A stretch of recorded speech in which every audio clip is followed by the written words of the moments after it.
My name's Michael Anthony Amano. Good. So I was born and raised in the Los Angeles area, and then for college I went to school in Maine, a small liberal arts college called Bowdoin College, Right. and I studied neuroscience and Asian studies there. I worked in a neurophysiology lab for 3 years, studying crickets, like the cricket auditory system, Right. and like neuronal regeneration from kind of like a physiological standpoint. Cool. In the cricket. One of the things that's really fascinating about basic biological research is that a lot of the treatments that actually make their way into medical practice or use for humans start in a much kind of smaller, more controlled, experimental kind of environment. Right. So using insects or mice, as many researchers at RERF use, these are all ways to learn more about basic biological mechanisms, or kind of molecular happenings in human beings as well. So I initially started out in the cytogenetics department here at RERF. The way that I came to work at RERF in this kind of research trainee position is through the Fulbright program. And so during that 10-month period, I initially hoped to study epigenetics in Dr. Noda's lab and kind of learn about epigenetic sequencing, different types of analysis that I might be able to apply in a future kind of research career, because I didn't have any of that research background from my undergraduate education. And then as my project has kind of developed over time, I've started to branch out a bit, and so I've learned a number of techniques from Dr. Noda and other people in cytogenetics surrounding like sequencing, bisulfite analysis, also some work with gene editing, using different types of software to conduct all the kind of high, what would you call it, I guess large-scale analysis of genomic data. And so all of those are new skills that I've been able to develop during my 10 months here. And then in addition to that, I also have started collaborating with some researchers in the epidemiology department.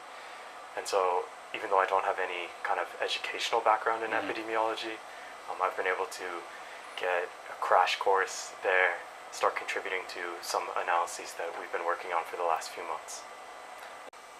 I think my initial intellectual trajectory from my time at Bowdoin, I really started to develop an interest in nuclear technologies and this question of how do human beings coexist successful or unsuccessfully with nuclear technologies, so weapons, power plants, and I'm particularly interested, so I mentioned that I studied neuroscience, but I'm really interested in learning more about the kind of psychological or mental health effects that radiation, living in the proximity of nuclear power plants, or of course being exposed to a nuclear weapon can have on a human being.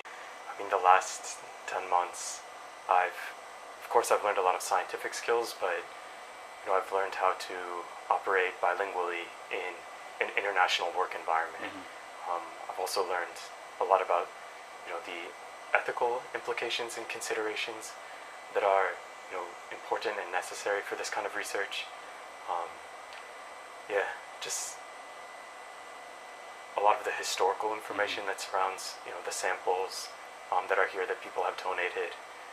All of these are really important questions to take into consideration as a researcher from any one of these disciplines, and so for me personally, it's been an experience of growth in many different ways, and if I could continue to have opportunities like that in the future at REF, I think it's something I would be really open to.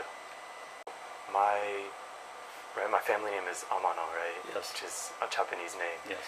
And so my mother's side of the family is actually from Germany, and her parents immigrated from Germany to the U.S., and my father's parents were from Japan. It's a bit complicated but my grandfather was born in Hiroshima, and then immigrated to the U.S. when he was really young. And then my grandmother, her parents were born in Hiroshima, immigrated to the U.S. in, I think, the 1890s, and then she was born in Los Angeles. Okay, good. So you do have a Hiroshima connection, actually. This was one of my primary motivations for wanting to come here as well. Is, it gave me an opportunity to not only apply some of the skills I developed in undergraduate in scientific research and also Japanese language and Asian studies, but also an opportunity to connect with my roots more, learn more about my family's history. It's a tough one. Shoot. Everyone's gonna be mad at me for not saying okonomiyaki. Now, don't say okonomiyaki. I don't agree. Go ahead.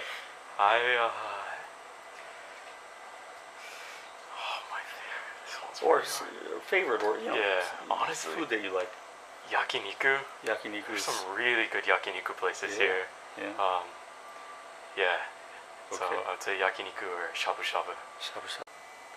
From my experience here, over the last year or so, it seems like RERF has the infrastructure in place. They have the funding, and they have the work environment to welcome researchers from a variety of backgrounds from all over the world, in a variety of disciplines, right? So clinical studies, epidemiology, cytogenetics. One of my highlights of being here this year is that I've been able to be a part of this collaborative team, or these collaborative efforts that take place across the different disciplines. And so even though I spent the majority of my time in cytogenetics, I had exposure to epidemiological approaches to research, or clinical approaches to scientific research. And so, as a kind of like young and budding scientist, it's one way to put it. It's been an incredibly formative experience for me. I think I've developed the skills and the knowledge, and also kind of cross-cultural skill set professionally to be successful in any work environment I enter moving forward. And so, I would really encourage anybody who's thinking about it or has the opportunity to come to RF in the future through some sort of training program to do everything they can to take advantage of that opportunity.